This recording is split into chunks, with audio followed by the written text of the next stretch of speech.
Olá, pessoal dos segundos anos. Aqui quem vos fala é professor Santiago Pontes, professor de filosofia. E na aula de hoje a gente vai falar um pouco sobre o epicurismo, essa escola filosófica do período helenístico. Na aula de mais cedo, a gente corrigiu a nossa avaliação diagnóstica, como vocês devem lembrar. Caso alguém não tenha assistido, peço que assista, está disponível aqui no canal do YouTube, certo?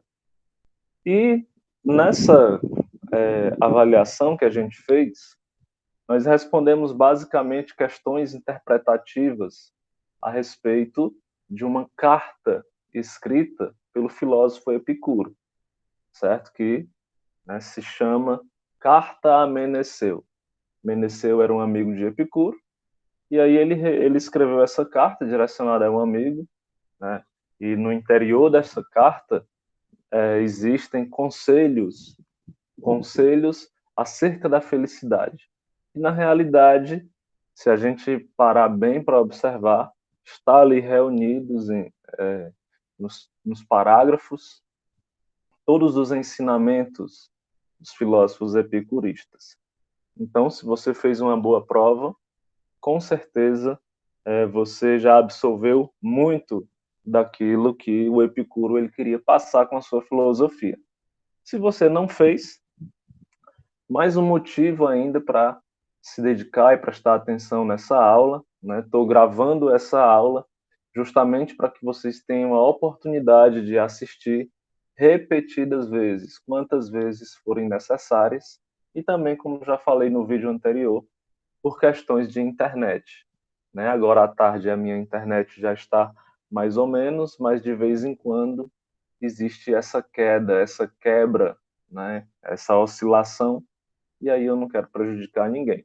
Por isso a gravação dessas aulas.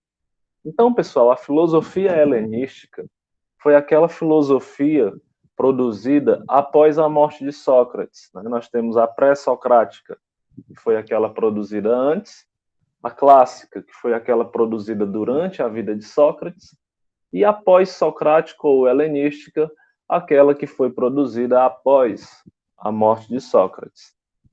O período helenístico, ele tem como principal fato, o fato fundador do período helenístico, é a invasão do imperador Alexandre o Grande à cidade de Atenas. Essa invasão, ela acaba modificando todas as estruturas sociais, econômicas, culturais, políticas e filosóficas da cidade de Atenas. Então, nesse sentido, Alexandre, ele tira aquilo que os gregos tinham de mais precioso, que era a democracia. Eita, a ambulância passando aqui perto. Que era a democracia. Então, para os filósofos, para aquelas pessoas acostumadas a dialogar, acostumadas a questionar, acostumadas a duvidar de todas as coisas, era muito difícil se adaptar a esse novo contexto de um império, porque no império, aquilo que o imperador diz, aquilo que o imperador fala, se torna a lei. Então, para os filósofos, não restou muitas escolhas. Alguns filósofos fugiram para o Egito, para a Ásia, Outros filósofos viraram escravos, passaram a executar atividades manuais, como cuidar de gado, cuidar de plantações.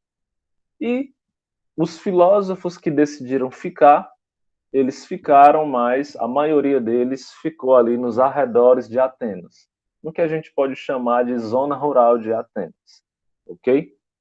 Esses filósofos que ficaram, eles ficaram com uma missão.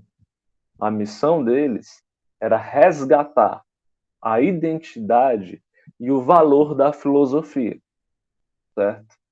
Só que eles tinham uma missão muito difícil, porque a principal barreira era justamente a forma como o Império lidava com essas questões. A gente tinha, na época, uma sociedade muito complexa de ser modificada, justamente porque a única forma de modificar a sociedade seria através de uma revolução, ou seja, de uma guerra, de uma nova invasão. E os filósofos não estavam preparados para isso. Então, eles decidiram criar um novo tipo de filosofia, porque a filosofia de Sócrates, Platão e Aristóteles era uma filosofia que visava muito o coletivo, a coletividade. Eles tinham uma preocupação muito geral, tinham uma preocupação muito universal com as pessoas. Né? Platão vai escrever um livro chamado A República, que é onde a gente encontra o mito da caverna. Né? Nesse livro, Platão ele demonstra a preocupação que ele tinha com a comunidade. Para ele, a comunidade é muito mais importante que os indivíduos isolados. Só que, percebam, essa nova filosofia ela vai se deparar com um contexto onde a liberdade não existe. Vai se deparar em um contexto onde a democracia, a participação das pessoas não existe. O que existe é a vontade do imperador, certo? Então, essa nova filosofia, a filosofia helenística, ela vai surgir com um objetivo: resgatar a vida interior do homem, né? Resgatar a vida interior do ser humano. Fazer com que o ser humano deixe de olhar um pouco para o mundo, que é muito difícil mudar, e faça com que ele olhe para si mesmo, tente mudar a si mesmo, tente compreender a si mesmo. Às vezes, eu acho que a gente tem muito esse desejo de mudar o mundo, de mudar a nossa escola, de mudar a nossa cidade, mas a gente pula etapas a partir do momento que a gente deixa de mudar inicialmente a nós mesmos, conhecer a nós mesmos. Então, essa foi a tarefa dessa filosofia que surgiu durante o período helenístico. E aí vão surgir 4 formas diferentes de tentar resgatar essa individualidade, de tentar resgatar essa intimidade. 4 formas diferentes, no formato aí de 4 escolas filosóficas. A primeira escola filosófica que a gente vai estudar é o epicurismo, que foi uma escola fundada por um filósofo chamado Epicuro. A segunda escola será o estoicismo, que foi uma fundada por Zenão. A terceira, o pirronismo, foi uma escola fundada por um indivíduo chamado Pirro. E, por último, o cinismo foi uma escola fundada por um filósofo chamado Antístenes. Ok? Na aula passada, nós iniciamos aqui o epicurismo. Beleza, pessoal. Que é o tema da aula de hoje, né? Então, o epicurismo, anote aí no seu caderno, já é para você ter, se você assistiu a aula passada. Mas o epicurismo, ele, em resumo, presta atenção que é a parte importante. O epicurismo era uma escola filosófica do período helenístico fundada por Epicuro, que tinha como principal proposta a ideia de que para a gente ser feliz, a gente tem que buscar o prazer. Ponto. O epicurismo, uma escola filosófica do período helenístico, que afirmava que, para ser feliz, a gente tem que buscar o prazer. O fundador do epicurismo foi Epicuro. Só que existe um detalhe que, na realidade, é o detalhe que torna essa definição diferente. Porque, assim, geralmente nós entendemos a palavra prazer como a satisfação de um desejo, a satisfação de uma necessidade. Prazer é aquilo que eu sinto logo depois de satisfazer uma vontade. Porém, pessoal, o Epicuro entendia o contrário. Para ele, o prazer é quando eu quero, mas não faço. Estranho, né? Prazer é quando eu quero, mas não faço. Prazer é quando eu consigo dominar os meus impulsos, é quando eu consigo dominar as minhas vontades, é quando eu consigo dominar aquilo que eu chamo de minhas necessidades, que nem sempre são. Às vezes a gente confunde muito aquilo que a gente quer com aquilo que a gente precisa. E é justamente aí onde reside alguns males. Agora perceba aí no esquema do nosso vídeo que o prazer para Epicuro pode acontecer de duas formas. Ou na forma do corpo, ou na forma da mente. Sendo que o prazer da forma da mente é consequência do prazer da forma do corpo. Como assim, professor? Quando você consegue dominar as suas emoções, quando você consegue dominar as suas vontades, né, você realiza-se enquanto prazer do corpo. E aí o Epicuro vai dar uma palavra em grego para isso, que ele vai chamar de aponia. Então, aponia é quando você quer alguma coisa, talvez essa coisa nem lhe faça tão bem assim, porque algumas coisas são prazerosas no momento em que a gente consome, mas após geram sofrimento. Então, a fim de evitar o sofrimento, você evita, né? Você não faz, você não pratica a coisa, como consequência, você conquista o prazer do corpo, aponia. E aí, quando você se dá conta de que você conseguiu se dominar, de que você conseguiu se controlar, a sua mente ela fica em paz. A sua mente ela fica serena. Você olha para si mesmo e pensa: poxa, hoje eu consegui fazer o que era certo. Hoje eu consegui fazer o que era correto. Hoje eu vou dormir sem dever nada a ninguém, com a consciência tranquila. Então, quando você conseguir fazer isso, a gente costuma dizer, eu e o Epicuro, que você alcançou o estágio da ataraxia, que é a quietude da mente, ok? E está justamente na ataraxia e na aponia aquilo que a gente precisa para ser feliz. E aí o Epicuro deixa essa frase, ó: não deves corromper o bem presente com o desejo daquilo que não tens. Não deves corromper o bem presente com o desejo daquilo que não tens. Não estrague a sua vida, que pode não ser das melhores, mas não estrague a vida que você tem em nome de uma coisa que só existe na sua imaginação. Né? Se a vida não está boa com aquilo que você já tem, tampouco se você perder aquilo que você já tem, a vida vai melhorar. Pelo contrário, preserve o que você tem e seja prudente nas suas atitudes, ok? Então, fundado por Epicuro, o epicurismo propunha que o ser humano deve buscar o prazer, pois, segundo ele, o prazer é o princípio e o fim de uma vida feliz. Os epicuristas buscavam a ataraxia, termo grego usado para designar o estado de ausência da dor, quietude, serenidade e imperturbabilidade da alma, defendendo uma administração racional e equilibrada do prazer, evitando ceder aos desejos insaciáveis que inevitavelmente terminam no sofrimento. O Epicuro, ele defendia que nem todos os desejos eles devem ser satisfeitos. Existem alguns desejos que nós devemos controlar. E existem, inclusive, desejos que nós devemos evitar. Porque é somente através disso que a gente vai fugir de duas coisas que não nos causam prazer, que é a dor e o sofrimento. Como eu falei anteriormente, né? Alguns prazeres, eles só são bons no momento em que a gente pratica.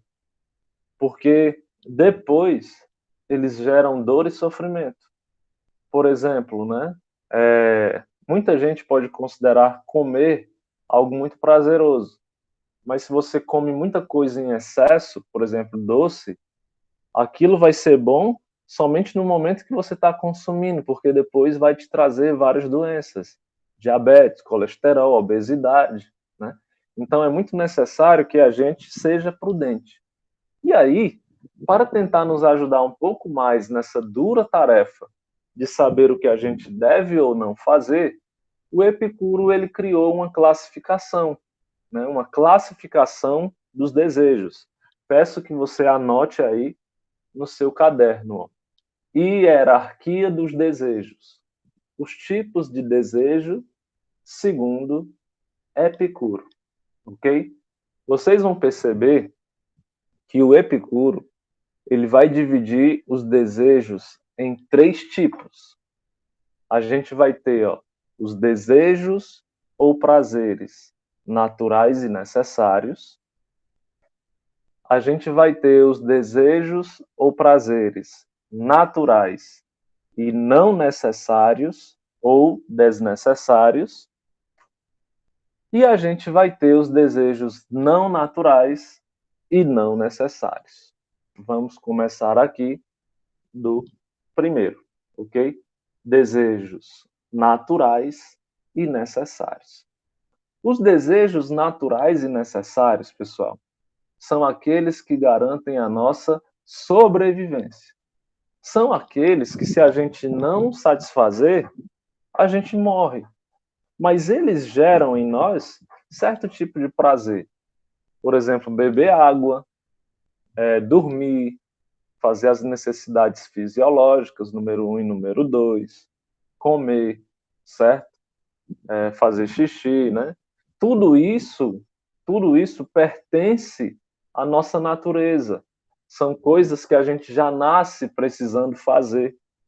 Então, a gente sempre deve satisfazer esse tipo de desejo, porque, repito, eles garantem a nossa sobrevivência. Se a gente não fizer, a gente morre ou a gente tem algum tipo de doença. Se você não bebe água, você vai ter problema nos rins. Se você não come direito, você vai ter problema de anemia, né? Então, são desejos que nós devemos satisfazer sempre. Aqueles mínimos que garantem a nossa sobrevivência. Beber água, dormir, cagar e etc. Ok? Segundo tipo de desejo, os desejos os desejos naturais e não necessários ou desnecessários. E aí, como o próprio nome já diz, pessoal, esse segundo tipo de desejo são desejos que já nascem com a gente, são desejos de coisas que a gente precisa, mas que por conta da educação que a gente recebeu ao longo da vida, a gente acaba ficando fresco demais, certo? A gente acaba ficando mal acostumado. E aí, esse segundo tipo de desejo, nem sempre a gente deve satisfazer. Nem sempre. Devemos nos questionar bem, saber se realmente vale a pena satisfazer esse segundo tipo de desejo. Por que eu estou dizendo isso? Porque esse segundo tipo estão os desejos ligados ao excesso, ao luxo. Por isso que eu falei que são desejos presentes em pessoas mal acostumadas. Vou dar um exemplo. Para matar a sede, a gente precisa fazer o quê? Beber água. Mas tem pessoas que matam a sede com vinhos de 50 mil reais a garrafa. Entende? Para matar a sede, eu só preciso de um copo d'água, uma garrafa d'água. Mas tem pessoas que só consomem vinho, sei lá, garrafa 50 mil, 30 mil reais. Eu preciso tomar um vinho de 30 mil reais? Não, eu não preciso. Pode ser que eu queira, mas precisar, eu não preciso. Agora, o vinho é algo que a gente pode tomar de vez em quando? Pode. Por isso que você tem que refletir quando é que vale a pena você fazer isso. Mas saiba que para matar a sua sede, você precisa de algo muito simples. Só água. O epicurismo, ele pregava, quanto mais simples for a sua vida, melhor. Pense aí você, né? Que assim que você chegou na escola, segunda-feira era frango, terça-feira, galinha, quarta-feira, frango, quinta-feira, canja. Aí, quando chega na sexta, você diz, meu Deus, eu não aguento mais comer frango. Porque talvez na sua casa tenha um dia que seja carne, né, de gado, no outro dia seja carne de porco, no outro dia seja lasanha. Você se acostumou com o que é muito bom. E aí, quando baixou um pouco o nível, você sentiu. Mas aquelas pessoas que não têm o que comer todo dia, provavelmente, comer o frango durante todos os dias da semana é ótimo, é maravilhoso, porque pelo menos tem o que comer, entende? Então, quando a gente se acostuma com esse excesso, com esse luxo, e a gente prova do que é menor, a gente acha ruim. Mas quando a gente se acostuma com pouco e a gente prova do muito, a gente se satisfaz. Mas a gente sabe que a gente não precisa de tudo isso, só precisa de pouco, ok? Aí coloquei aqui a imagem de caviar, né, que é ova de peixe, e é uma das comidas mais caras que tem. E uma curiosidade, pessoal, nessa segunda categoria encontra-se a prática da atividade sexual, cujo prazer proporcionado não alivia nenhum tipo de dor e também não serve para a sobrevivência humana. O sexo só pelo prazer, ele não é necessário para Epicuro. Quando o sexo ele visa a reprodução, ele entra lá no primeiro tipo, nos prazeres naturais e necessários. Mas, quando é pelo simples prazer, ele entra aqui nesse segundo tipo. Por que ele entra no segundo tipo? Porque ele se encaixa naquela definição de que, às vezes, ele te gera um prazer no momento, mas depois ele te gera dor. Às vezes você fica com alguém e aí descobre só depois que essa pessoa era um babaca. Então, você deve pensar muito bem, deve refletir muito bem antes de satisfazer esse segundo tipo. Satisfaça só de vez em quando, ok? Agora, esse terceiro tipo, desejos não naturais, né, os desejos que são artificiais e não são necessários, são desnecessários. São todos aqueles desejos ligados aos bens materiais. E junto com os bens materiais, vem sentimento de poder, honra, riqueza. Então, os epicuristas, eles abominavam, eles diziam que nós não devemos buscar os bens materiais. São prazeres, são desejos que nunca devem ser satisfeitos, que devem ser evitados a todo custo. Porque quanto mais poder, quanto mais riqueza as pessoas têm, mais elas se tornam egoístas, mais elas se tornam mesquinhas. As pessoas são capazes de fazer qualquer coisa em prol de aumentar a sua riqueza. Quantas vezes a gente já não assistiu no telejornal, né, na televisão ou leu na internet, casos de pessoas metidas em corrupção, casos de pessoas que mataram outras para roubar, para ficar com dinheiro. Não é só em novela que isso acontece, não. Na vida real acontece muito. Então, esses desejos ligados ao poder material, eles devem ser evitados. Você pode viver sem um carro de luxo. Você pode viver sem muito dinheiro. Basta que você descubra uma forma diferente de viver, ok? Então, nós temos 3 tipos de desejos. Os naturais e necessários, que são aqueles ligados à nossa sobrevivência, que nós sempre devemos satisfazer. Temos aqueles que são naturais e não necessários, que estão ligados ao excesso e que nós devemos satisfazer somente de vez em quando. E nós temos aqueles desejos ligados aos bens materiais, que são os desejos não naturais e não necessários, que devem ser evitados a todo custo e nunca devem ser satisfeitos. Ok? Então, nós encerramos a nossa aulinha de hoje por aqui. Na semana que vem, nós vamos encerrar o nosso conteúdo a respeito do epicurismo. Espero que vocês tenham gostado. Deixem aí os comentários de vocês no vídeo. Um abraço e até a próxima.